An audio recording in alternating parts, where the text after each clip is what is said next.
guys, welcome back to my channel. So today's video is going to be another products I regret video. So before we get into this video, I did want to let you guys know I just hit 15,000 subscribers on YouTube and I am so excited, you guys. You have no idea how excited I am. I honestly I'm just so shocked every time I hit a milestone like this. It just is so surprising to me that so many people are enjoying my videos, and I just want to thank you guys so very much for supporting my channel, watching my videos, and subscribing to my channel. It does help me out so much for you guys to do that, and I'm very, very grateful for your support.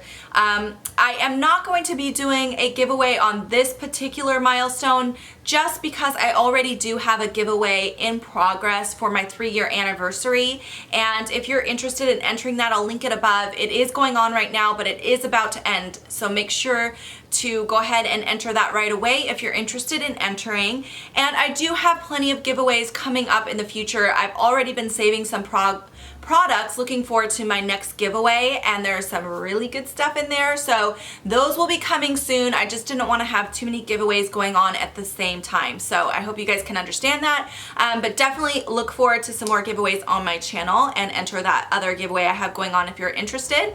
But let's go ahead and get into this video. I've been kind of collecting some products that I either have already purged or things that I'm just not enjoying that are in my current collection, and I kind of gathered them together so I could make this video for you guys today. So some of these are products that I am planning to get rid of, and some of them I am going to keep even though they're not my favorite, and I'll tell you all about that as we get into it. But I do have quite a few products in here, so let's go ahead and jump right in. I always find these videos to be very helpful personally. I'm not trying to bash any of these companies or anything like that, but as all of us can probably appreciate, just because we like some things that a company makes doesn't mean everything is going to work for us. So these are just products that I have tried and that did not personally work for me. So if you have a similar skin type or preferences to mine, you may want to pass on these products, but some people might really enjoy them. So it's really, again, just our personal preferences and opinions, but I thought I would share some of these product regrets with you guys today. The first one is actually a skincare product, and this is from Thomas Roth. I love the Thomas Roth line. There's a lot of products in his line that I find amazing, but this particular one was a miss for me. So this is the Cucumber Detox Depuffing Ice Cubes, and I really liked the concept of these. They're supposed to be like a depuffing ice cube. It's very, very cooling. The problem with it is they're just very difficult to use, and also they're quite expensive. So this is how they come. You get 3 sets of these little pods. So there's actually 6 pods, but obviously you need one for each eye. So it's just 3 uses in each one of these little containers that you purchase. And this is a $50 product. So that is pretty expensive for just 3 uses, $50. So that's the main reason that I was really disappointed with this, is I just didn't feel like the value was there on this product. So the way that this works, you get, as I mentioned, 6 of these little things, and these 6 of these little bags. So you stick this in the freezer, and once it's completely frozen, it's going to freeze this gel right here, and then it will look like a little green ice cube. Once that's done, you'll go ahead and pop it out of this little packaging, stick the ice cube inside of this mesh bag, close it up, and put these on your eye. You let them sit on your eye for, let's see, how long does it say? It doesn't give a specific amount of time to set these on your eye. However, I did find with mine, it does start to melt, and this is just a mesh bag, so it's not like it is waterproof. So the when it starts to melt, it will kind of leak all over your eye. So definitely the when you use these, be ready for a mess, because it does get a little messy. When I used mine, I was in the bathtub, and I feel like that's the best place to use them. I wouldn't want to be laying in bed, or obviously you can't be walking around. You have to be laying down when you have these on, because they just set on your eye. There's nothing attaching them, so they will fall off if you try to sit up or stand up. So for that reason, I feel like it's just a little inconvenient to use. It's a little bit messy, first of all. Second of all, you have to remember to freeze your little pods before you can go to use them. And then the price, it wasn't very good either. As far as my results from using that, These, yeah, it did depuff a little bit, but there wasn't like significant results as far as depuffing. So for me, I would rather use some of those one-time use sheet masks that you can put over your eyes or under your eyes, depending on which ones you get. I feel like I get better results from those, and they're significantly cheaper than what this was. So this for me was a miss. I am going to keep it and use the other sets that I have in here because it was expensive and I don't want it to go to waste. And as I mentioned, it did do a little bit of depuffing, but I just find them inconvenient and not worth the price. Okay, now let's move on to makeup. This one I actually received from Aucoin, so I did not purchase this product. It was sent to me for free for PR purposes to try it and share with you guys. But this is from James Reed. This is the Tantour Sculpting Duo. So my big problem with this guy is the smell. It smells awful, you guys. Oh God, it's just this really, really bad smell. I can't describe it other than it smells kind of rubber-like, if that makes any sense to you guys. It's an awful scent, and the powder itself, it goes on quite chalky and patchy. So I didn't like the product at all, and then the smell started to develop after only owning this for like a week, and it got worse and worse and stronger to the point where every time I open it, it's just like a hit in the face with the odor, and I can't handle it. So I am going to be decluttering this one. Now, I don't know if maybe I just got a bad product. I really have no idea. All I know is I can't handle the odor, and the product wasn't good enough for me to even want to get past the odor anyway. So that is going to be decluttered from my collection. As long as we're talking about contouring products, my next product is from Kevyn Aucoin. Now, this might seem a little surprising. This is the Contour Book, and I think it's the second one. So the powders themselves are actually gorgeous in this palette. That is not my complaint with this palette whatsoever.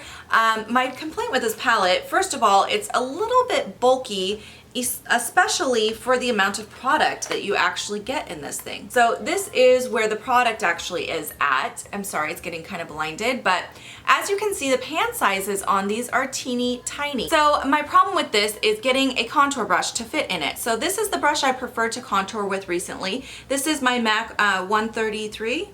I don't know, it's rubbed off. I don't know what, I think it's a 168. It's kind of rubbed off, but I like using this for contouring. But the problem is it doesn't fit very good into this pan, and then you just kind of have to struggle with getting the powder evenly on your brush. So that is why I don't necessarily like this product. Also, it was a little pricey for what you're getting as far as product size. It was $40, and as you can see, it looks more like an eyeshadow palette than a face contour palette because the palettes are so, or the pan sizes are so small. Now, the powders themselves are beautiful, but I just don't find myself reaching for this because it's a little cumbersome. So I definitely wish I would have not purchased this and just purchased a full size of his Celestial powder and sculpting powder, which are the two that I really wanted to try, and then I didn't even need any of these other powders. So that is definitely a regret for me. I think it would have been a little bit more if I had done the full size of these powders, but at least it would have been product that I'm using, and with this situation I find myself not wanting to use it, as I mentioned.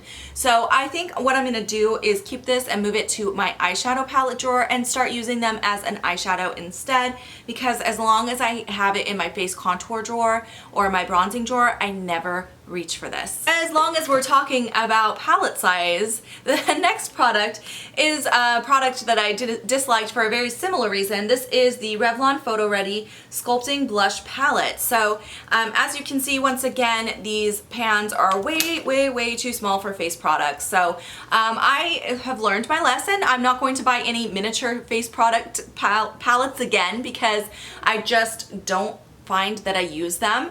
Now this one, again, I could have kept it and used it as a eyeshadow palette, but I don't like the powders in this particular one. This one, I felt like they were very chalky, very hard to get any sort of color payoff out of these. I just had to really work my brush in there to find anything coming off, and once it did, it was very powdery, it blended away. So this particular palette was a total miss for me. I'm glad I found it on clearance. I can't remember what I paid for it, but I didn't pay full price.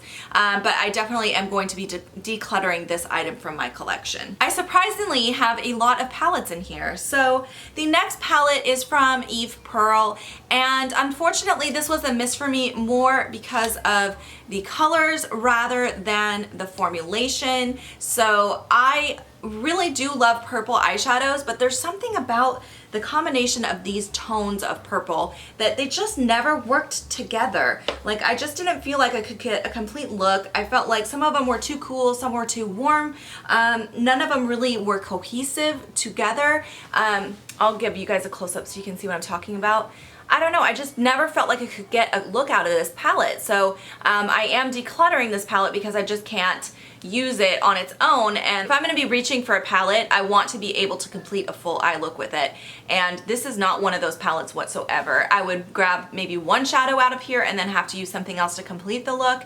And I just felt myself never using it. So for that reason, I am decluttering this palette as well. However, the formulation on these is very good. I just wish I would have picked a different color combination. I did get this off of hautelook though, so I am glad that I did get a deal on that guy as well. Alrighty, so next up, I have another palette. This one is from Tarte. I'm really sad that this one is kind of on my regrets list, but this is the Tarte Rainforest of the Sea eyeshadow palette. Came out with their new Rainforest of the Sea line. The palette looks gorgeous at first glance. When you first open it and look at it, it looks beautiful. So because of that gold reflective packaging right there in the center, you guys are getting a little washed out, but these shades down here are looking on camera much lighter than they are in person. So the reason that I dislike this palette so much is because every single shade in here is, you can probably see it better from back here, maybe? Not really. I wish this gold would go away so you guys could see better the actual tones in here. But the problem I have with this palette is just the fact that they're all darker shades and they're all shimmery. There is nothing matte in here. Every single eyeshadow has a shimmery finish to it. And every single eyeshadow in here I would call a lid shade. So everything in here I would use on my lid and create like a smoky eye with. So for that reason, I don't feel like this palette is very versatile, and once again, I end up not being able to use this solely on its own to create a look. I do have to pull other shadows in to create a look out of it, and there's nothing really special in this palette. There's not one single shadow in here that I feel like is unique or a standout shadow in any way. I feel like they're all shadows that I own in other palettes and nothing very special here. So it's kind of one of those boring palettes that I just wish I didn't spend my money on. I wish I would have saved it and bought something else, maybe the original Tarte lip palette that I've heard so many good things about. But this particular palette, I was like, not blown away. I do regret purchasing it. I'm not going to declutter it because it's not a bad palette. It's just really one of those palettes that you own that you're like, probably didn't need to buy that. Okay, so the next eyeshadows that I have to talk about is from Revlon once again. These ones here are called, I don't know what they call these, it doesn't really say on here, but these are the click together ones that come in the single form and you just click them together and you can separate them, slide off. I don't know if they discontinued these. I did end up picking up all of these on clearance, so I think they might have been discontinuing them, but that wasn't too long ago that I did that. So these shadows were a huge regret for me because the pigmentation on these is just really awful, you guys. You can't get much pigmentation out of there, so I rub and rub and rub my finger, and as you can see, I've got a little bit, but it's very, very chalky, very, very powdery, and it doesn't apply at all. It's like, where is your pigment? I'm just trying to get something from these, and they don't show up at all. So for that reason, I never used this. I mean, I tried it a few times and I was like, where is the pigmentation on these? I'm not a huge fan of most drugstore eyeshadows. I find it really hard to find a good formulation, and these were definitely a miss for me. I will not purchase any of these in the future. This is unfortunate. I just realized I have another Revlon makeup item. So I actually really do like Revlon. Their foundations are some of my favorite foundations for the drugstore, but for some reason I just came up with a lot of Revlon items this time around. But these ones here are the Revlon Color Stay Moisture Stains. I have 3 of them. I'm decluttering all of them from my collection because I just don't like these. So at first, when you first apply them, they do feel kind of nice. They are like a moisturizing balm, but here I'll show you it when I swatch it. My problem with these is that they leave this weird waxy feeling. Can you guys see that swatch? It's so waxy. It leaves this weird residue on your lips, and even after you let this set on your lips fully and you let it kind of wear throughout the day, your lips kind of start to stick together. They feel really like, I don't know how to describe it, just waxy. It feels like I put wax on my lips and it's just uncomfortable. I did not like it. I didn't feel like they wore very evenly either. I felt like the color kind of went on a little bit patchy. I'd have to like rub it in with my finger, and then once I did that, it just, I don't know, it just looked streaky. It wasn't my favorite formula at all, and I definitely think these are a pass. They did not work for me whatsoever. So I am getting rid of all 3 of these. And then the last item that I have to talk about is another eyeshadow. This is from Your Minerals Sweden. So I actually received this one in a BoxyCharm. And the color itself, when I first saw it, I was very excited to try this out because it looks like a beautiful purpley taupe with a lot of shimmer in it.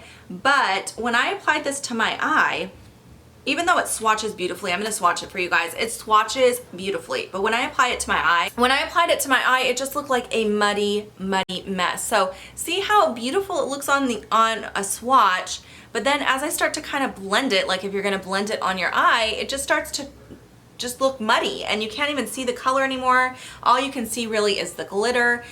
The formulation on that eyeshadow is no good. And I did try it with a little Fix Plus as well. It did not help the situation very much. It did make it go on a little bit more pigmented, and it did stay a little bit better and didn't blend away quite as much, but it still just had this very muddy look to it. So unfortunately, I'm not going to be keeping that shadow either. So those are all of my product regrets that I have to share with you guys today. I hope you guys enjoyed watching this video. If you do enjoy watching these regret videos, make sure to give this video a thumbs up so that I know, and I will continue making these in the future. And if you have any questions or comments for me, please leave those below and I would be happy to answer those. Have a wonderful day, you guys. Thank you so much for watching. I'll see you in my next video. Bye, guys.